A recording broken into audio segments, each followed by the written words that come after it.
पधारिए वीर हनुमंता। बोलिए वृंदावन बिहारी लाल की जय हो। राधे रानी की जय हो। भागवत महापुराण की जय हो। श्री हनुमंत लाल की जय हो। श्री व्यास जी महाराज की जय हो। सुखदेव भगवान की जय हो। श्री हनुमंत लाल की जय हो। बाबा विश्वनाथ की जय हो। ओम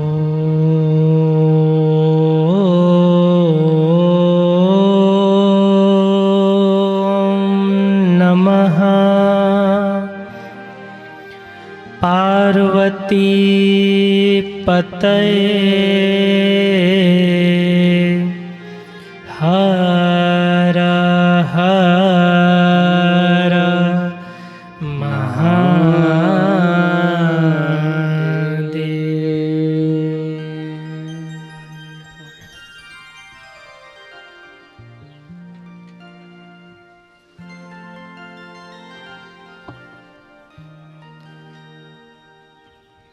परम मंगल में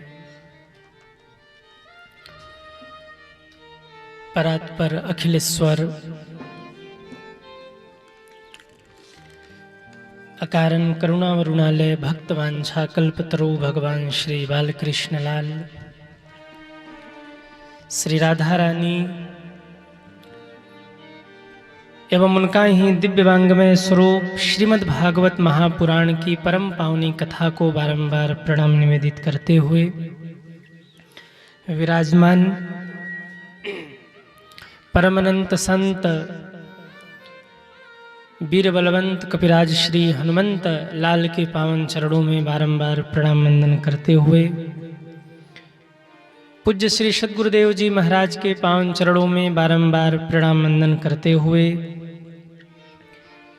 इस मंगलमयी श्रीमद् भागवत कथा के मुख्य आयोजक यजमान के रूप में श्री धर्मेंद्र बहादुर सिंह जी एवं आपकी धर्मपत्नी श्रीमती अर्चना सिंह जी, श्री राजेंद्र सिंह जी आपकी धर्मपत्नी श्रीमती दिया सिंह जी, श्री नागेंद्र बहादुर सिंह जी एवं आपकी धर्मपत्नी श्रीमती नीता सिंह जी, श्री वीरेंद्र सिंह जी एवं आपकी धर्मपत्नी श्रीमती सुनीता सिंह जी, श्री विशाल सिंह जी एवं श्रीमती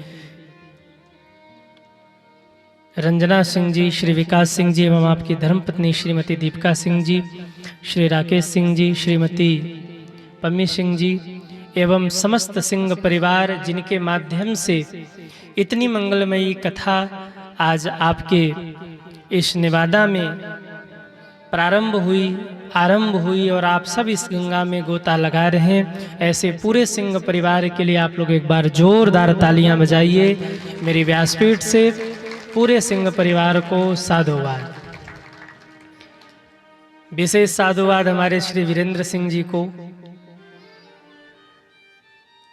इनके मन में कथा ऐसी जच गई कि बेंगलोर तक कथा पहुंचाया और मैया भी बैठी हुई हैं। आप दोनों ने मिलकर बेंगलोर में वो डंका बजाया कथा की।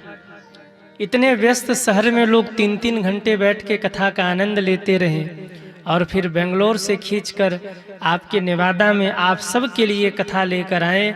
इसलिए हमारे वीरेंद्र सिंह जी और आपकी धर्मपत्नी मैया के लिए जोरदार तालियां बजाइए। बहुत बहुत आपको साधुवाद। कथा प्रांगण में विराजमान भक्ति शक्ति स्वरूपा माताएं बहनें, समस्त श्रद्धालु भक्तगण, आप सभी के हृदय में विराजमान श्री सीताराम जी महाराज को सी राम में सब जग जानी करहूँ प्रणाम जोरी जुग पानी के पावन भाव से बारंबार प्रणाम वंदन करते हुए यूट्यूब चैनल के माध्यम से देश विदेश में बैठकर कथा का आनंद ले रहे सभी भक्तों को जय श्री राम कहते हुए हम लोग कथा यात्रा में प्रवेश करें उससे पूर्व 2 बार भगवत नाम कीर्तन हमारे साथ सब गा लीजिए। हम 20 को ही आने वाले थे, परंतु बीच में कुछ अघटित घटना पूज्य दादी जी का सुतल लोक गमन हो गया और उस क्रम में फिर चूंकि दादी जी थी, हम लोग झारखंड की कथा में थे और वहाँ सूचना मिली कि तबीयत उनकी बिगड़ रही है। सीताराम सीताराम कहते हुए 8 फरवरी को पूज्य दादी जी का देवलोक गमन हुआ। तो उस क्रम में थोड़े हम व्यस्त हुए, इसलिए 1 दिन 2 दिन विलंब से आपके बीच में आना हुआ। सबसे अच्छी बात तो ये रही कि मृत्यु तो बहुत सबकी होनी है, पर वो मृत्यु भी महोत्सव बन जाता है जिस मृत्यु के अंत में सीताराम जी का नाम मुख पर आ जाए। करीब 1 महीने से अखंड कीर्तन घर में सीताराम सीताराम का चल रहा था, क्योंकि पूज्य दादी जी थोड़ी सी अस्वस्थ थी और ऐसा कभी कभी क्रम लगता था कि वो नहीं रहेंगी।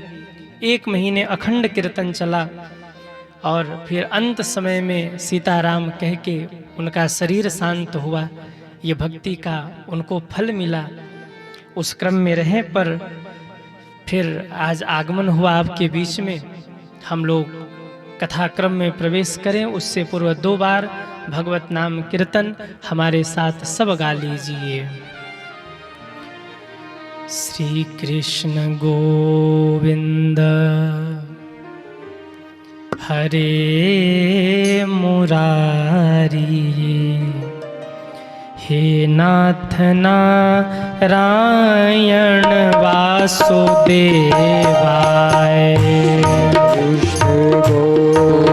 सब गाइए मुरारी, जय हो नाथ नारायण वासुदेव। श्री कृष्ण गोविंद हरे मुरारी, हे नाथ नारायण वासुदेवाय। श्री कृष्ण गोविंद हरे मुरारी, जय हो हे नाथ नारायण वासुदेव। हे नाथ नारायण वासुदेवाय। नारायण वासुदेव, हे नाथ नारायण वासुदेवाय।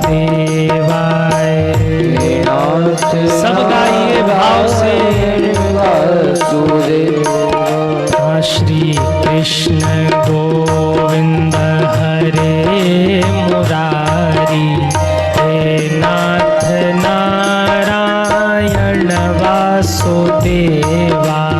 श्री कृष्ण गोविंद हरे मुरारी, हो नाथ नारायण वासुदेव। जरा उठाइए दोनों हाथों को और तालियां बजाते हुए हरि बोल।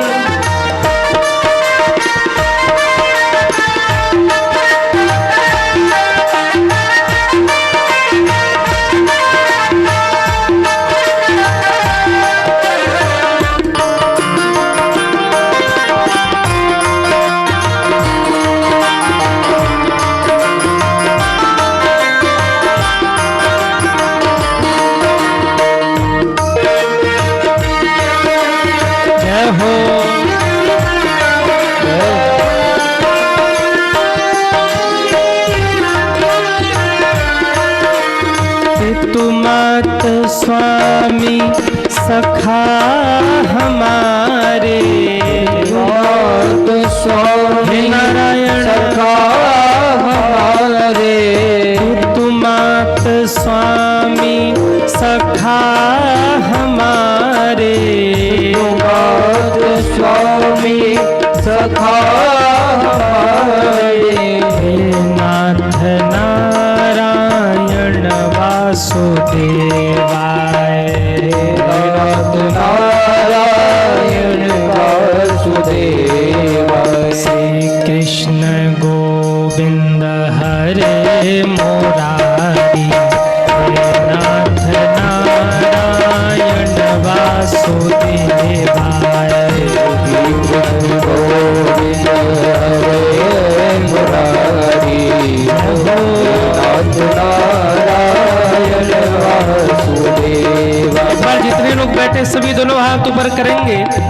दोनों हाथ ऊपर करके तालियां बजाते हुए 1 2 3 4 हरे रामा राम रामा हरे हरे, हरे रामा राम रामा हरे हरे, हरे कृष्णा कृष्ण कृष्ण हरे हरे, हरे कृष्णा कृष्ण कृष्ण हरे हरे, राम हरे हरे, राम हरे हरे, कृष्ण कृष्ण हरे हरे, हरे हरे, राम राम हरे। बोलिए भागवत भगवान की जय जय जय श्री राम, राधे, जय जय श्री राधे, जय जय श्री राधे श्याम।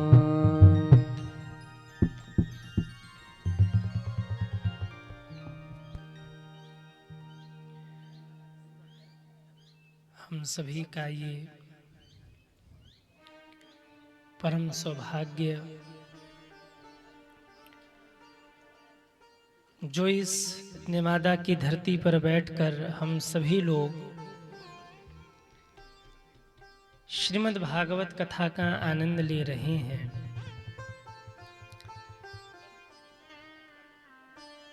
ये कथा यहाँ हो रही है। आप ये मत समझना कि इस कथा की संरचना सिंह परिवार ने किया, नहीं। अगर यहाँ कथा हो रही है ना, तो ये निश्चित है कि इस कथा की भूमिका हमारे ठाकुर जी ने बनाई है। कथा कहाँ होती है? कथा उसी भूमि पर होती है जिस भूमि पर ठाकुर जी के विराज जाने की इच्छा होती है।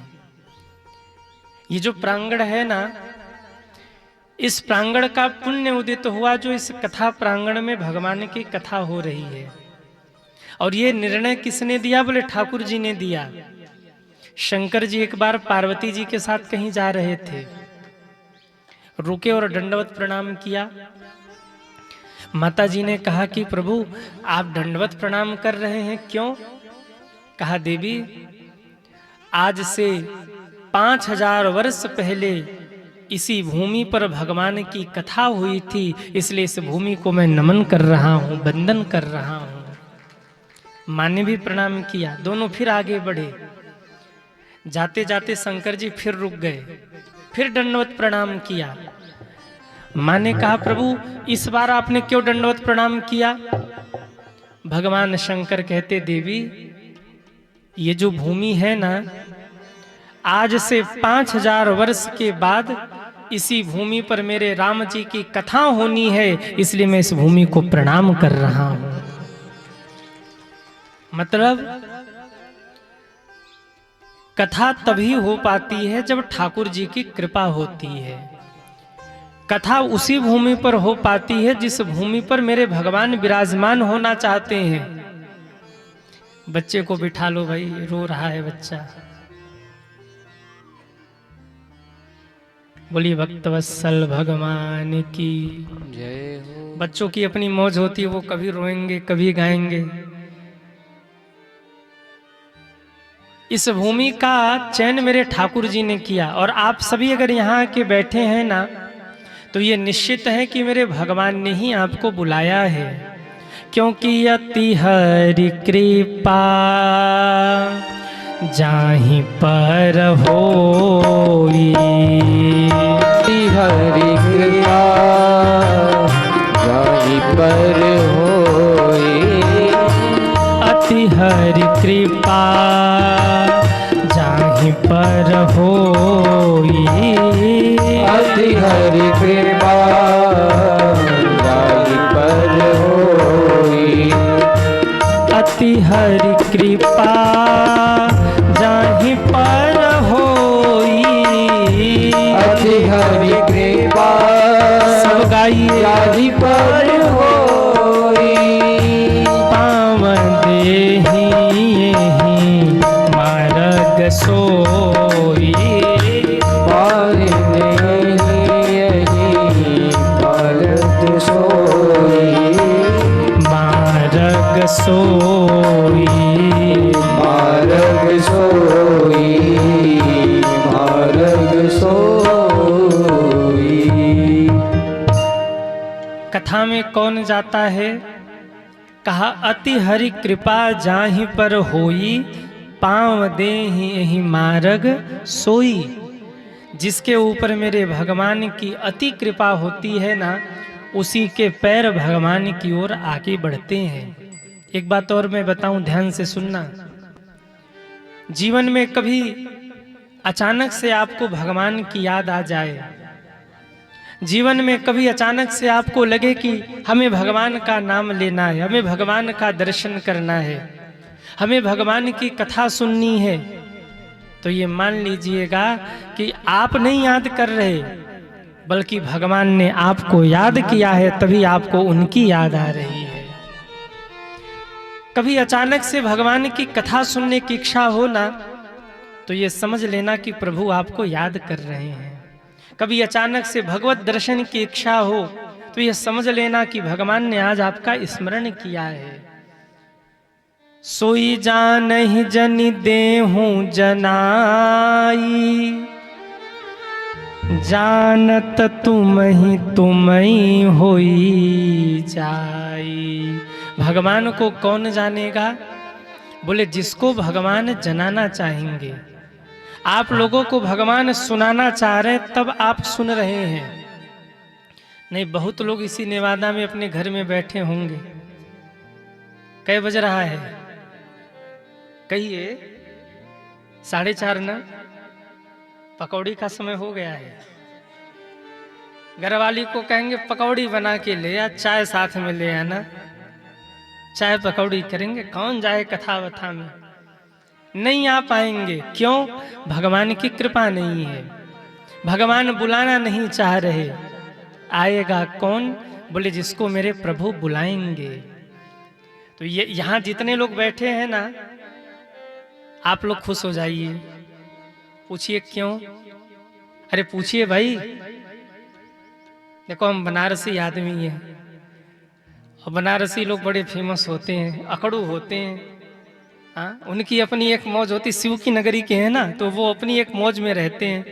तो जब तक आप पूछोगे नहीं, तब तक हम बताने वाले हैं नहीं। आप लोग सौभाग्यशाली हैं। पूछिए क्यों?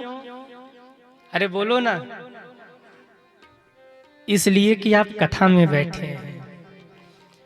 और कथा में कौन बैठेगा? सोई जानहि जनि देहूं जनाई। जिसको ये जनाना चाहे, जिसको ये बुलाना चाहे, वो आएगा। मैं कई बार कहता, विधान सभा में वो बैठता जिसको जनता चुनती है। विधान सभा में वो बैठता है जिसको जनता चुनती है। और मेरे ठाकुर जी की कथा में आके वो बैठ जाता है जिसको हमारे ठाकुर जी चुन लेते हैं। आप सबको मेरे भगवान ने बुलाया है। अब ज्यादा तारीफ नहीं करूंगा, नहीं कल से कह दो महाराज हम घर पे बैठे हैं, आप कथा सुनाओ उधर सिंह साहब के दरवाजे पर, हम घर में बैठे हैं। और आज से तो लाइव भी शुरू हो गया कथा का, तो कहीं ये न कह दो कि हम घर में बैठ के मोबाइल पे सुन लेंगे। लेकिन एक बात है, आप सब सौभाग्यशाली हैं, इसलिए मैं मेरी व्यासपीठ से साधुवाद दूं। एक बार आप सब अपने लिए जोरदार ताली बजा लीजिए। कल की कथा कहाँ विश्राम हुई थी? कल आप लोगों ने कहाँ तक कथा सुना था? हम तो आज आए, हमको तो इतनी भी समय नहीं थी। मैं रात में 1:30 बजे सोया हूँ, 4 बजे फिर उठ गया, क्योंकि मुझे फिर अमेठी पहुँचना था। तो अपने आवास पर ही कल कार्यक्रम था, तो 1:30 बजे वहाँ विश्राम, फिर उसके बाद भोर में 4 बजे उठे। फिर क्रम आगे बढ़ते हुए आपके बीच में हम भागे भागे अमेठी पहुँचे। तो हमें तो पता नहीं कि कथा कहाँ विश्राम हुई थी। कल आप लोग बताइए, कल कथा कहाँ विश्राम हुई थी? कल की कथा कहाँ विश्राम हुई थी? कितने आए थे कथा में कल? वो हाथ उठाएं। कितने लोग आए थे? जय हो। अच्छा, कितने लोग कथा सुन रहे थे वो हाथ उठाएं। अरे हाथ तो उठा लो, काहे को संकोच कर रहे? अच्छा, कितने लोग सो रहे थे वो हाथ उठाएं। सोने वाले भी थे, वाह। मुझे सूचना मिली कि शायद परीक्षित जी की कथा कल चल रही थी। कई बार लोग कहते कि परीक्षित जी ने कलयुग को क्यों छोड़ दिया। वो चाहते तो कलयुग को मार भी सकते थे, पर कलयुग को छोड़ा क्यों? हम लोग थोड़ा बैक से कथा को लेकर के आगे बढ़े, पीछे की क्रम से।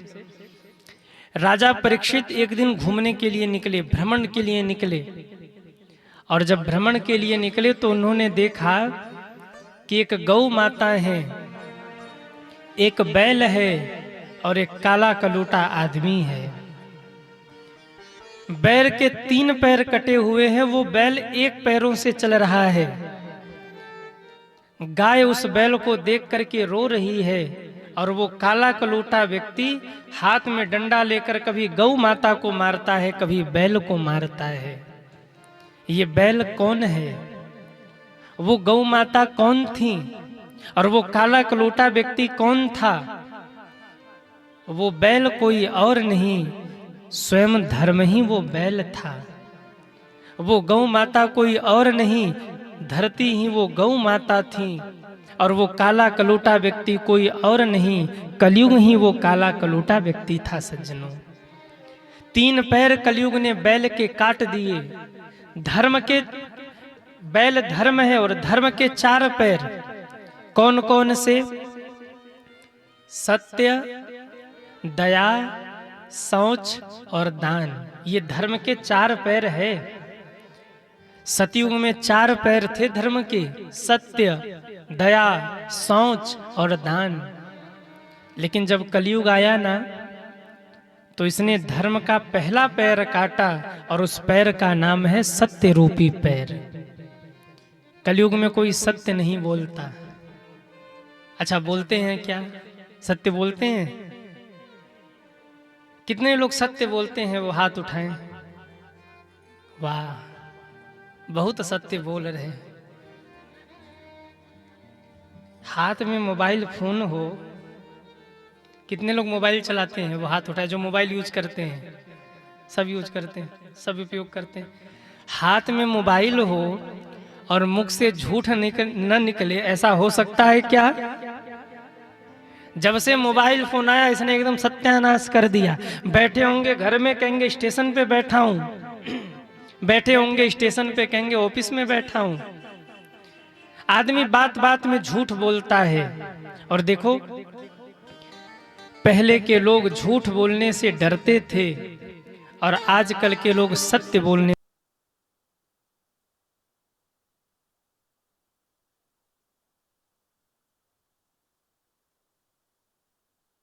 कल के लोगों को अगर एक सत्य बोलना हो जाए तो पसीने पसीने हो जाते। हम कैसे सत्य बोलेंगे? क्यों? कलयुग का प्रभाव है। कलयुग में सबसे पहला काम कलयुग ने किया, सत्य रूपी पैर काटा। लोग सत्य नहीं बोलते, असत्य बोलते, झूठ बोलते, बात बात में झूठ बोलते। कई तो कसम खा खा के झूठ बोलते हैं। और कसम खाने वाले भी कितने विचित्र होते हैं ना। अपनी कसम नहीं खाते, सामने वाले की कसम खाते हैं। भैया तुम्हारी कसम, हम सत्य बोल रहे हैं। अच्छा, बोलेंगे झूठ और कहेंगे तुम्हारी कसम, हम सत्य बोल रहे हैं। किसी ने कहा कि तुम अपनी सौगंध क्यों नहीं खाते? बोले बोल तो झूठ ही रहे, हम काहे को फंसे। तो भैया कलयुग में कोई सत्य नहीं बोलता। कलयुग ने सत्य रूपी पैर काट दिया। दूसरा पैर है दया रूपी पैर। लोगों के भीतर से दया भाव समाप्त हो गया, क्योंकि कलयुग ने दया रूपी पैर भी काट दिया। अरे कैसे विधर्मी लोग हो गए। पहले जानवरों को खाते थे, अब इंसान इंसानों को खाने लगा। यहां तक पहुंच गए। अभी आपने समाचार सुना होगा, विदेशों में छोटे छोटे बच्चों का मांस लोगों को बड़ा अच्छा लगता है। उनको काट काट के वो खाते हैं और जश्न मनाते हैं, आनंद मनाते हैं। वो शौकीन होते हैं उन निर्छल बच्चों के मांस को खाने में, उन शौक रखते हैं वो महंगे महंगे होटलों में। बताओ, छोटे छोटे बच्चे, कोमल हृदय है उनका। अभी स्थिति ये हो गई कि छोटे छोटे बच्चों को खा रहे, जीव जंतुओं को खाया, चलो ठीक है, लेकिन छोटे छोटे इंसान को खाने लग गया। दया भाव ऐसी मिट गई। और देखो, अभी तो आप लोग बहुत अच्छे समय में जी रहे हैं। भगवान का धन्यवाद कहिए कि हम सब बहुत अच्छे समय में आए हैं। आने वाले समय में 50, 60, 100 सालों में देखने को मिलेगा, इसी भारत में आदमी आदमी को मार के खा जाएगा, मारेगा और खाएगा। स्थिति ऐसी हो जाएगी, आदमी आदमी को मारेगा, इंसान इंसान को मार के खा जाएगा। और ये बातें भागवत में लिखी गई हैं कि व्यक्ति इतना निर्दयी हो जाएगा। आने वाले समय में जब कलयुग अपने चरम पे पहुंचेगा, जब कलयुग अपने उपलब्धि में पहुंचेगा, युवा अवस्था में पहुंचेगा, तो बहुत भयंकर मृत्यु का तांडव होगा। महाराज, जरा से धन के लिए, अपने लाभ के लिए आदमी आदमी को नहीं छोड़ेगा। दया भाव समाप्त हो गया। तीसरा पैर है शौच रूपी पैर। शौच यानी पवित्रता। लोगों के जीवन से आज पवित्रता दूर हो रही है। लोग पवित्र आचरण नहीं करते, पवित्र जीवन नहीं रखते। मेरा निवेदन, अपने जीवन को पवित्र बनाइए। और अपने जीवन को पवित्र बनाना है ना, तो सबसे पहले अपने घर को पवित्र बनाइए, पावन बनाइए।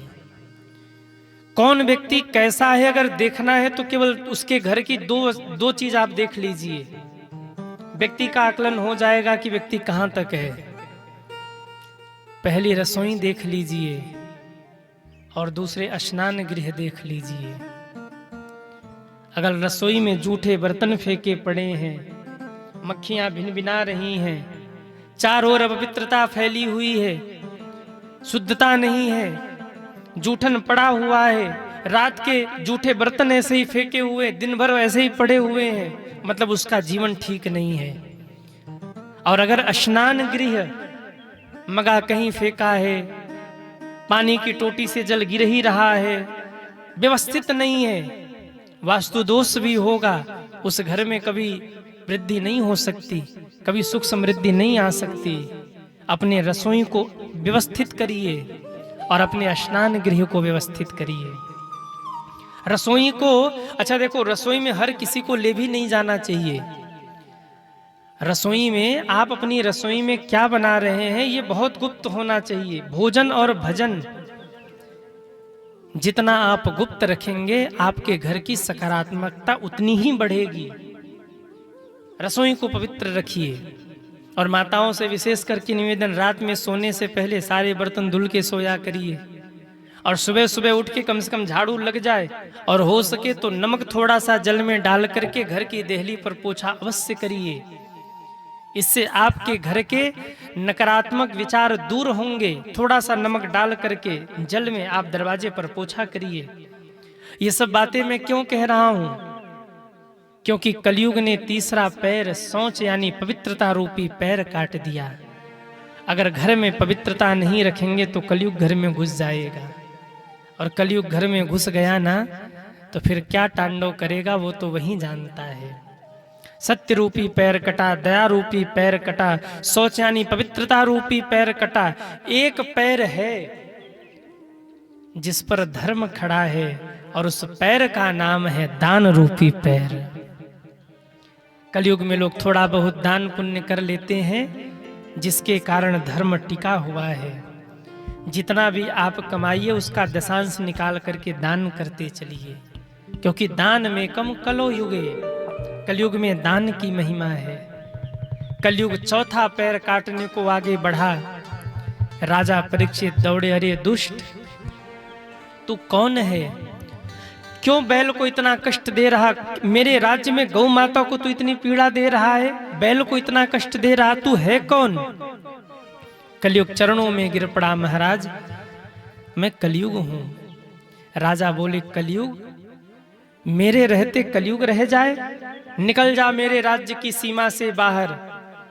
कलयुग ने कहा महाराज कहां से कहां तक है आपका राज्य? राजा बोले जहां सूर्य उदित होते हैं और जहां पर सूर्य अस्त होते हैं।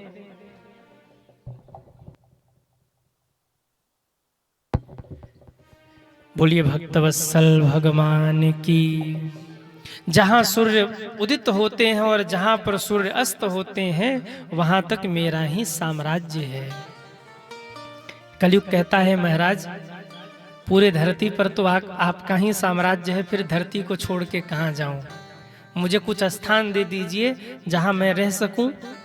ध्यान से सुनिएगा, राजा परीक्षित ने कलयुग को 4 स्थान दिए रहने के। कहां कहां कलयुग रहता, ध्यान से सुनिए। द्यूतम पानम स्त्रिय सोना यत्रस धर्मस चतुर्विधः। द्यूतम यानी जहां जुआ खेला जाता हो वहां तुम्हारा निवास होगा, जहां मदिरा पान हो वहां तुम्हारा निवास होगा, जहां अगम्य स्त्री का संग हो वहां तेरा निवास होगा, और कसाई खाने में तेरा निवास होगा। ये 4 स्थान में तुझे प्रदान करता हूं। कलयुग ने कहा वाह महाराज वाह, काला काला चेहरा देखा, काला काला कमरा दे दिया। अरे कम से कम एक तो अच्छा सा कमरा देते, एक बढ़िया रूम मुझे मिल जाता जहां हम सुकून से रह सकते। राजा ने कहा तेरे भीतर खूबी क्या है, तेरे भीतर कोई गुण है? कलयुग ने कहा महाराज वैसे तो अवगुणों का भंडार हूं मैं, पर जो गुण मेरे भीतर है ना वो गुण किसी और के भीतर नहीं है। क्या है तेरे भीतर? कलयुग ने कहा महाराज जो फल सतयुग में, त्रेता में, द्वापर में, श्री राम श्री राम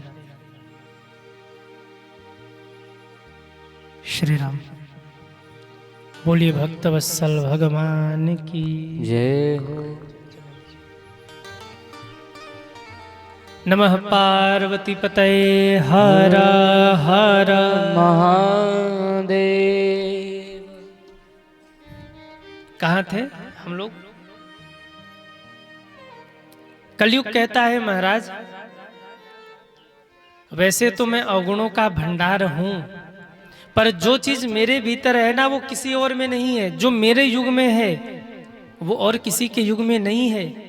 राजा ने कहा वो है क्या?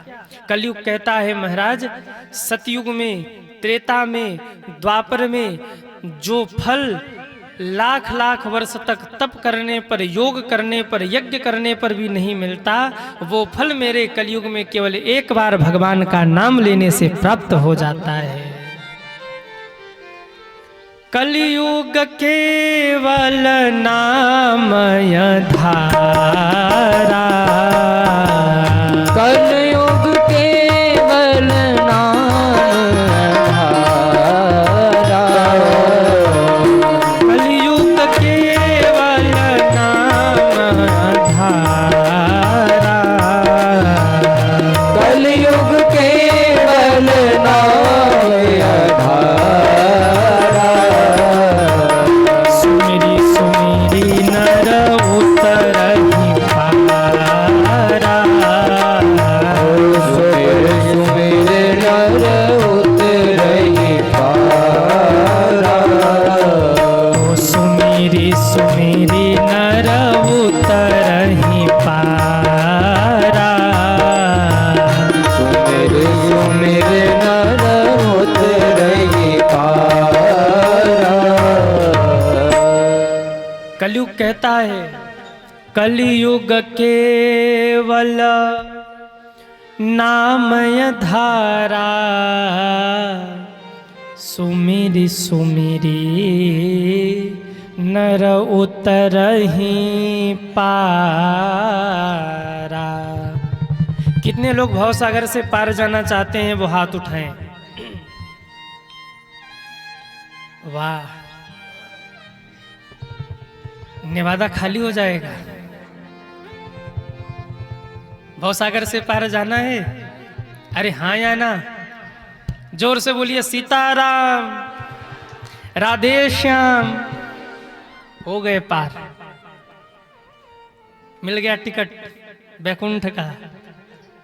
कलयुग में ज्यादा कुछ नहीं कहना करना, श्वास रोक करके 2 घंटे बैठना नहीं है, जाकर हिमालय में तप नहीं करना है, घर में रहिए, परिवार में रहिए, सब अपने गृहस्थ के काम को, नौकरी, बिजनेस, दुकान, मकान सब निभाते रहिए और बस मुख से सीताराम, राधे श्याम कहते रहिए, बेड़ा पार हो जाएगा।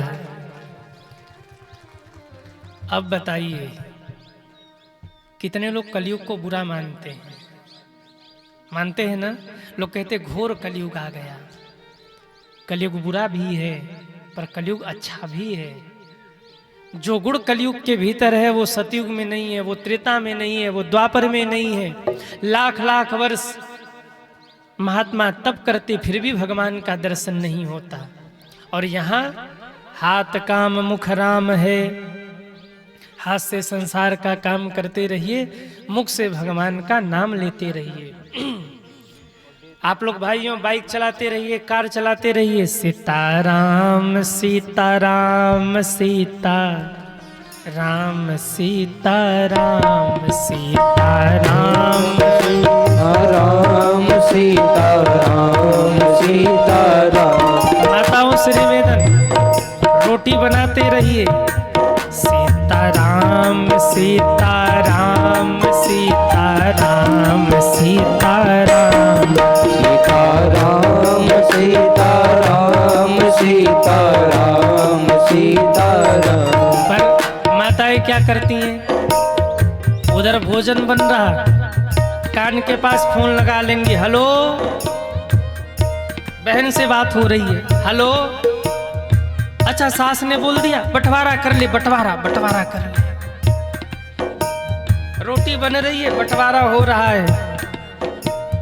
अब बताइए, जो रोटी बनाते बनाते बहन के घर का बंटवारा करा दे और बंटवारा कराते कराते रोटी बनाए, वो रोटी खाएगा जो व्यक्ति, उसका क्या हाल होगा?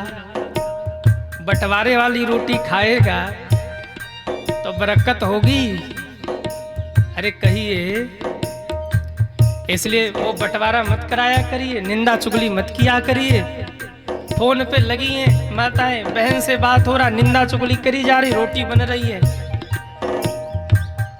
फोन बगल में रखिए, सीताराम सीताराम सीताराम सीताराम सीताराम सीताराम सीताराम सीताराम। राजा राम राजा राम राजा राम राजा राम राजा राम राजा राम राजा राम राजा राम।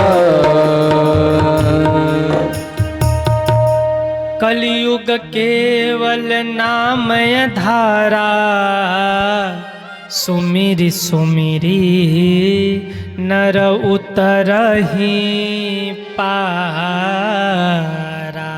कलयुग में केवल राम नाम लेने से कल्याण हो जाएगा। बस भाव से भगवान का नाम लीजिए। ब्रह्मा जी ने 4 युग बनाया, सतयुग, त्रेता, द्वापर और कलयुग। सतयुग को बुलाया और कहा देखो सतयुग, हमने नरक भी बनाया है, स्वर्ग भी बनाया है, कुछ ऐसा करना कि थोड़े थोड़े लोग स्वर्ग जाएं, थोड़े थोड़े लोग नरक जाएं। सतयुग ने कहा पिताजी क्षमा करना, हमसे ये नहीं होगा। हमारे युग में तो जो आएगा मैं उसको सीधे स्वर्ग भेजूंगा। बोले तू नालायक है, हट जा, सब बगल हट तू। त्रेता इधर आओ। हाँ पिताजी। ब्रह्मा जी ने कहा देखो स्वर्ग भी बनाया है, नरक भी बनाया है, कुछ ऐसा करना कि तुम्हारे युग में जो भी जन्म ले थोड़े थोड़े लोग स्वर्ग जाएं, थोड़े थोड़े लोग नरक जाएं। त्रेता ने कहा पिताजी क्षमा करना, पर हम अपने बड़े भैया का अनुसरण करेंगे, नरक किसी को नहीं भेजेंगे, सबको स्वर्ग भेजेंगे। बोले तू भी नालायक, हट जा सामने से। द्वापर, हाँ पिताजी, थोड़े थोड़े लोगों को नरक भेजना, थोड़े थोड़े लोगों को स्वर्ग भेजना। द्वापर ने कहा पिताजी प्रयास करूंगा, बोले तू भी नालायक, हट जा बगल। कलयुग, हाँ पिताजी, नरक भी बनाया है, स्वर्ग भी बनाया है हमने। ब्रह्मा जी कह रहे कुछ ऐसा प्रबंध करना कि थोड़े थोड़े लोग नरक जाएं, थोड़े थोड़े लोग स्वर्ग जाएं। कलयुग हंसकर बोला पिताजी 3 भाइयों ने आपकी आज्ञा ठुकरा दिया, पर मैं नहीं ठुकराऊंगा। मैं आपको वचन देता हूं कि मेरे युग में जो आएगा सबको नरक भेजूंगा, किसी को स्वर्ग नहीं भेजूंगा, एक तरफ से सबको नरक भेजूंगा। ब्रह्मा जी प्रसन्न हो गए। तो बेटा अगर तुम ऐसा करते हो तो तुम्हें मेरा आशीर्वाद है कि तुम्हारे युग में अगर एक बार कोई नाम ले लेगा, प्रेम से राम कह देगा तो मुक्त हो जाएगा, ये वरदान है मेरा। अब बताइए कलयुग में कितनी छूट दी गई। केवल राम नाम लीजिए, केवल कृष्ण नाम लीजिए, जो भी आपके इष्ट हों केवल उनके नाम का जप करिए, उसी से आपकी मुक्ति हो जाएगी। लेकिन फिर भी हम हाय हाय करते रहते हैं, हाय मेरे बेटे का क्या होगा, हाय मेरी बेटी का क्या होगा, हाय मेरे दुकान का क्या होगा, हाय मेरी नौकरी का क्या होगा। एक बूढ़े बाबा रो रहे थे। किसी ने पूछा बाबा क्यों रो रहे? बाबा ने कहा 10 पीढ़ी का तो कमा लिया, अगर मैं मर गया तो 11वीं पीढ़ी का क्या होगा। 10 पीढ़ी खा सके बैठकर इतना कमा लिया है, अब मैं मर गया तो 11वीं पीढ़ी क्या करेगी। उसने कहा कि भाई 10 पीढ़ी का इंतजाम करके 11वीं के लिए रो रहे हो, क्योंकि रोने की आदत हो गई। हाय मेरे बेटे का क्या होगा, हाय मेरे परिवार का क्या होगा। अरे कुछ नहीं होगा। संत जन कहते हैं सीताराम सीताराम सीताराम कहिए, जाहि विधि राखे राम ताहि विधि रहिए। सीताराम सीताराम सीताराम कहिए, ताहि विधि राखे राम ताहि विधि रहिए। सीताराम सीताराम सीताराम कहिए, जाहि विधि राखे राम ताहि विधि रहिए। सीताराम सीताराम सीताराम कहिए, जाहि विधि राखे राम ताहि विधि रहिए। जरा उठाइए दोनों हाथों को और तालियां बजाते हुए हरि बोल।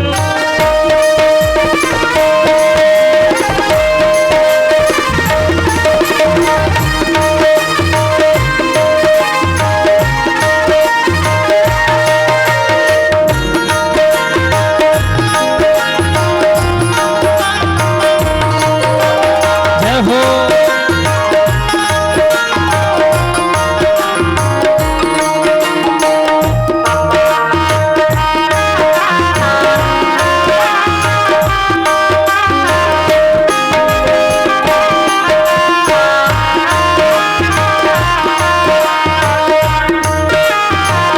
जिंदगी की डोर सौंप हाथ दीनानाथ के, जिंदगी की डोर सौंप हाथ दीनानाथ के।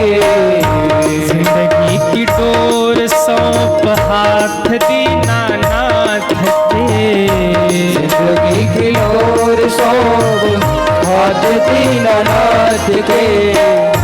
महलों में राखे चाहे झोपड़ी में वास दे, महलों में राखे चाहे झोपड़ी में वास दे। धन्यवाद निर्विवाद राम राम कहिए, जाहि विधि राखे राम ताहि विधि रहिए। सीताराम सीताराम जय हो। राम कहिए,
तो फिर मान नहीं पाएगा।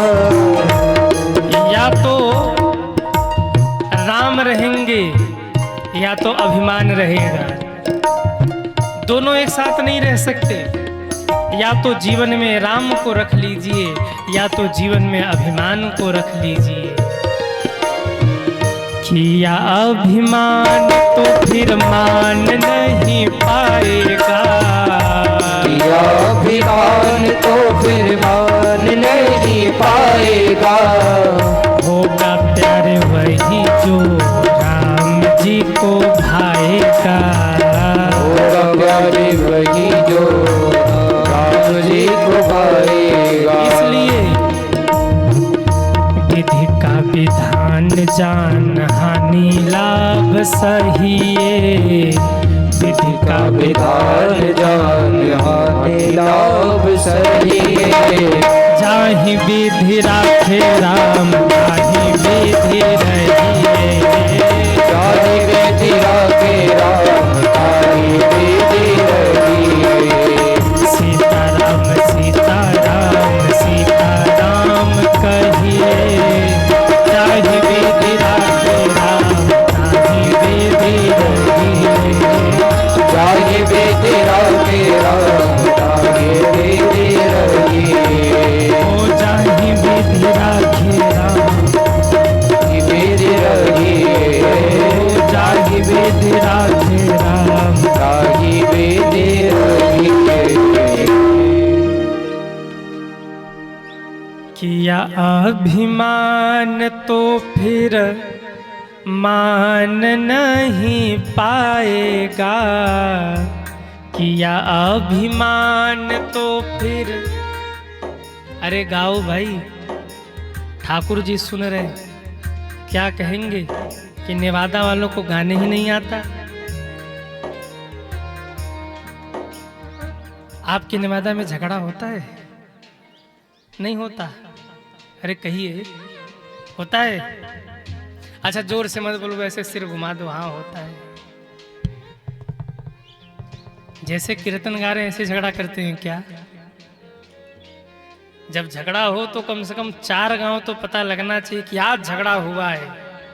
और कीर्तन में आएंगे तो हम शांत हो जाते हैं। थोड़ा मुख को खोलिए और ठाकुर जी को सुनाइए। आ गए हैं आपके द्वार पर कथा सुनने। हे गोविंद, हे प्रभु, आपकी कथा में आके बैठे हैं। कैसे पता लगेगा, जरा गा के बताइए। किया अभिमान तो फिर मान नहीं पाएगा। किया अभिमान मान नहीं, होगा प्यार वही जो राम जी को भाएगा। होगा प्यारे राम जी को। विधि का विधान जान हानि लाभ सहिए। विधि का विधान जान।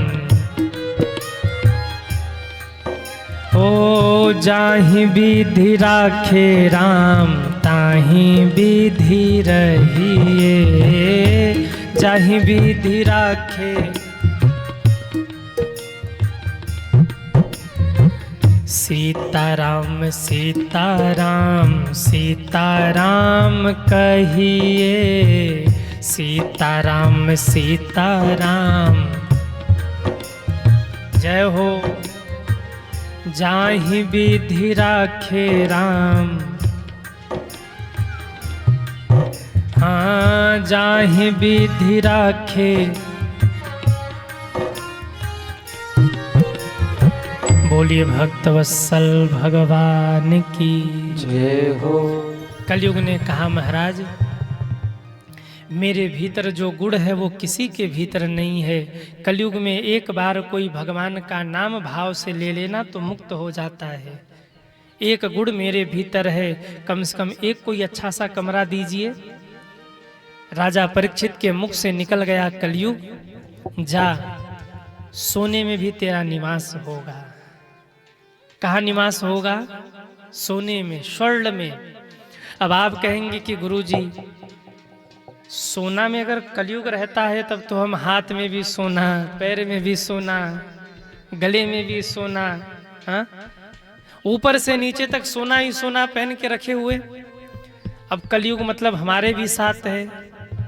ध्यान देना, धन दो प्रकार का होता है। एक धन होता है धर्म से कमाया गया और एक धन होता है अधर्म से कमाया गया। ध्यान से सुनिए, अगर आपके घर में अधर्म की कमाई आ रही है तो समझ लेना कि आपके घर में कलयुग है, और अगर आपके घर में धर्म की कमाई आ रही है तो समझ लेना मेरे श्री कृष्ण हैं आपके घर में। अब यहाँ से घर जाना और जा करके जरा 10 मिनट चिंतन करना कि हमारे घर में पैसा आ कहाँ से रहा है। अगर नंबर 2 वाला है ना तो कौन है फिर उसमें, कहिए ना, कलयुग। और नंबर 1 वाला है तो बोले उसमें कृष्ण है, ठाकुर जी हैं। राजा ने कहा अधर्म से कमाए गए धन में तेरा निवास होगा। मिल गया मौका कलयुग को। राजा परीक्षित ने जो मुकुट पहना था वो जरासंध का मुकुट था जो पांडव उन्हें मार के ले आए थे। वहीं राजा पहन के गए थे जंगल में और कहते मिल गया कलयुग को मौका, आके बैठ गया माथे पर। समीक मुनि के आश्रम में जाकर आवाज लगाया राजा परीक्षित ने, मुझे जल पिलाइए। समीक मुनि ध्यान में बैठे थे। कलयुग ने सिर पे बैठा था ना कलयुग, उसने कहा राजन ये धूर्त है, धूर्त, पाखंडी है, पाखंडी, ये कोई संत नहीं है, अपमान करो इसका। जीवन में जब भी महात्माओं के अपमान की बात सूझे तो समझ लेना यहाँ कोई और बैठा है जो रिमोट कंट्रोल कर रहा है। जीवन में कभी आपके मन में पाप वृत्ति आए तो समझ लेना आपके माथे पर अब कोई और बैठा है जो आपको कंट्रोल कर रहा है। जीवन में कभी आपके मुख से भगवान की भी निंदा होने लगे तो समझ लेना यहाँ कोई और बैठा है जो आपको कंट्रोल कर रहा है। मरा हुआ सर्प ले जाकर के राजा ने समीक मुनि के गले में डाल दिया, लौट करके घर आ गए।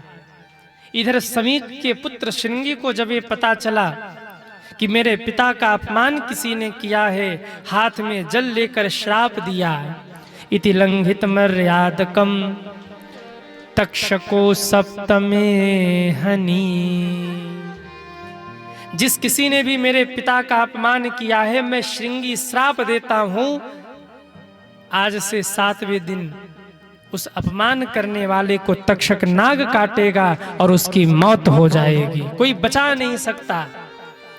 और इतना कह के समीक मुनि के चरणों में आकर श्रृंगी ऋषि रो पड़े हैं, गोद में सिर रख करके रोए। समीक ऋषि के नेत्र खुले, पुत्र क्यों रो रहे हो? कहा पिताजी इस देश के सम्राट ने आपका अपमान किया है और मैंने उन्हें श्राप दे दिया। क्या श्राप दिया? आज से 7वें दिन उन्हें तक्षक नाग काटेगा और उनकी मौत हो जाएगी। समीक मुनि ने जब ये सुना तो रोने लगे और रो के कहते पुत्र तुमने ये क्या कर दिया, ये तुमने क्या कर दिया? पुत्र जिसे तुमने श्राप दिया है ना वो राजा परीक्षित थे। वहीं राजा परीक्षित जिनके कारण धर्म सुरक्षित है, पर आज तुमने राजा परीक्षित को श्राप दे दिया। रो के कहते हे विधाता, हो सके तो मेरे पुत्र को क्षमा कर देना, मेरा पुत्र अबोध था, और अपने भक्त को बचा लेना क्योंकि तुम्हारे भक्त से कलयुग ने पाप करवाया है। इतना कह के समीक ऋषि भावुक हुए, अपने एक शिष्य को बुला के कहा जाओ राजा को बताओ कि तुम्हारी मौत है 7वें दिन। गौरमुख नाम के ब्राह्मण भागे भागे आए। इधर राजा ने जब सिर से मुकुट उतारा था कलयुग उतर गया। रानी पूछ रही महाराज क्या हुआ? राजा बस रोए जा रहे, महारानी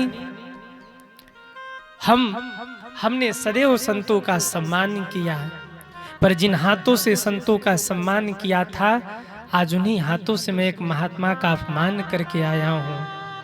कहो विधाता से मुझे मृत्यु दंड दे दे, मुझे नहीं जीना, मेरे इन हाथों से एक संत का अपमान हुआ है। इतने में एक सैनिक ने आके कहा, महाराज एक ब्राह्मण द्वार पर खड़े हैं जो कह रहे हैं मैं समीक मुनि का शिष्य हूं और तुरंत आपसे मिलना चाहते हैं। महाराज बोले, महारानी ये वही गुरु के शिष्य है जिनके गुरु का मैं अपमान करके आया हूं, चलो मेरे साथ। ब्राह्मण को ले आए, आसन पर बिठाया। जिस समय चरण धो रहे थे, ब्राह्मण देवता रो रहे थे। राजा ने पूछा, गुरुदेव पाप किया मैंने और रो रहे हैं आप, क्यों रो रहे हैं? गौरमुख नाम के ब्राह्मण ने कहा, महाराज इसीलिए तो रो रहा हूं कि अपराध आपने किया नहीं है, फिर भी आपको दंड मिल रहा है। कैसा दंड? उठ के खड़े हुए गौरमुख नाम के ब्राह्मण, और उस ब्राह्मण ने कह दिया, राजन आपको श्राप लगा है, आज से 7वें दिन तक्षक नाग आपको काटेगा, आपकी मृत्यु हो जाएगी। अब आप बताइए, जो ये सुन ले कि आज से 7वें दिन मुझे मरना है, उसकी क्या स्थिति होगी? रोएगा कि नहीं रोएगा? अरे हाँ या ना? राजा परीक्षित रोए नहीं, नाचने लगे।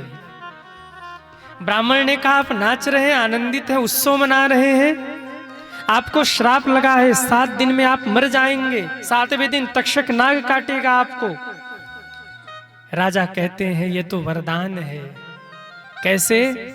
राजा कहते हैं, मरने वाले को मरने से 1 मिनट पहले तक भी पता नहीं होता कि मैं मरने वाला हूं। श्वास चलते चलते कब रुक जाए कोई भरोसा नहीं है। इस दुनिया में सबसे बड़ा दगाबाज कौन है? ध्यान से सुनना, इस संसार में सबसे बड़ा दगाबाज ये श्वास है।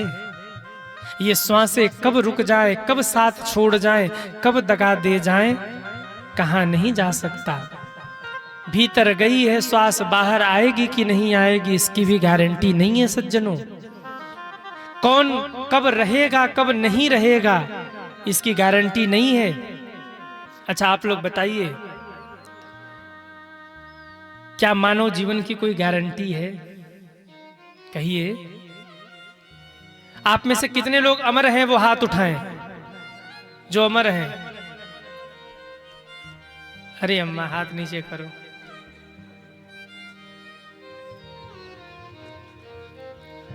अमर तो कोई नहीं है, मरना सबको है।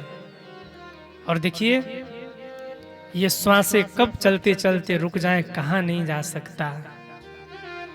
श्वासों का क्या भरोसा, ये रुक जाए चलते चलते, रुक जाए चलते चलते। श्वासों का क्या भरोसा, श्वासों का क्या भरोसा, ये रुक जाए चलते चलते, रुक जाए चलते चलते। श्वासों का क्या भरोसा, श्वासों का क्या भरोसा, रुक जाए चलते चलते, रुक जाए चलते चलते। श्वासों का क्या भरोसा, श्वासों का क्या भरोसा, ये रुक जाए चलते चलते, रुक जाए चलते चलते। श्वासों का क्या भरोसा। जरा उठाइए दोनों हाथों को, हरि बोल, तालियां बजाते हुए।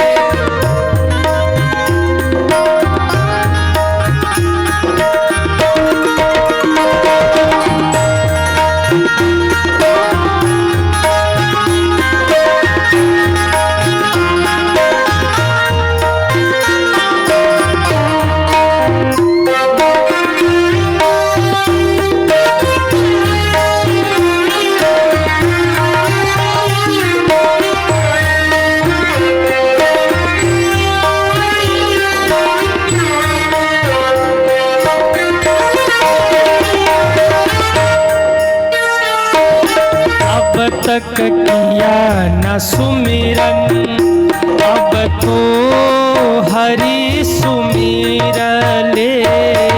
अब तक किया न सुमिरन, अब तो हरि सुमिरन। अब तक किया न सुमिरन, अब तो हरि सुमिर ले। अब तक किया न सुमिरन, अब तो हरि सुमिर ले।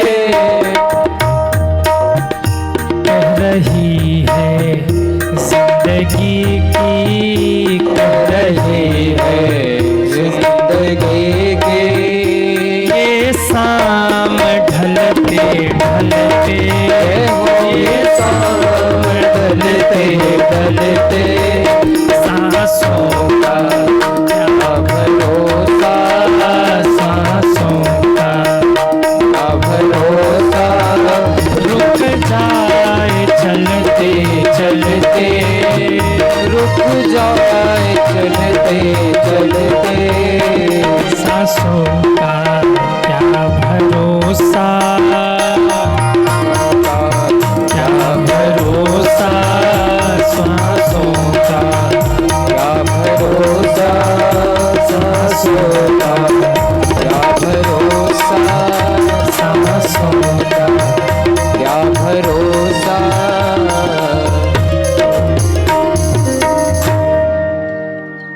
सांसों का अरे क्या भरोसा, ये रुक जाए चलते चलते, ये रुक जाए चलते चलते। जीवन की है ये ज्योति, बुझ जाए जलते जलते। सांसों का क्या भरोसा, श्वासों का क्या भरोसा, ये रुक जाए चलते चलते। अरे गाओ ना, आप ये तो सोच के नहीं बैठे कि शशिकांत महाराज गाएं, आप लोगों को भी गाना पड़ेगा। कथा सुननी है तो आप लोगों को भी गाना पड़ेगा। श्वासों का क्या भरोसा, श्वासों का रुक जाए चलते चलते, रुक जाए। वाह, जीवन की है ये ज्योति, जीवन की बुझ जाए जलते जलते, बुझ जाए जलते जलते। सांसों का क्या भरोसा, सांसों का क्या भरोसा। इस जीवन का कोई भरोसा नहीं है, कब जीवन की आखिरी शाम आ जाए, कब किसके जाने की सूचना मिल जाए, नहीं कहा जा सकता। मैं कथा गा रहा हूं, आप लोग कथा सुन रहे हैं। कल कौन कथा सुनेगा, कौन कथा नहीं सुनेगा, नहीं कहा जा सकता। एक क्षण में क्या हो जाएगा नहीं कहा जा सकता। इसलिए मेरा निवेदन है, भक्ति करिए, भजन करिए, भगवान के नाम का जप करिए। भगवान ने मौका दिया है, पता नहीं जीवन में ये मौका फिर मिलेगा कि नहीं मिलेगा। क्या पता जीवन में फिर कभी ऐसे बैठ के कथा सुन पाएंगे कि नहीं सुन पाएंगे। कौन कब चला जाएगा, कौन कब रहेगा, कोई भरोसा नहीं। हम लोग झारखंड में कथा गा रहे, दशरथ मरण की कथा करके व्यासपीठ से उतरे थे। राम राम कही राम कही, राम राम कही राम, तन परिहरि रघुबर विरह, राव गयों सुरधाम। हम और पूज्य दीदी जी दोनों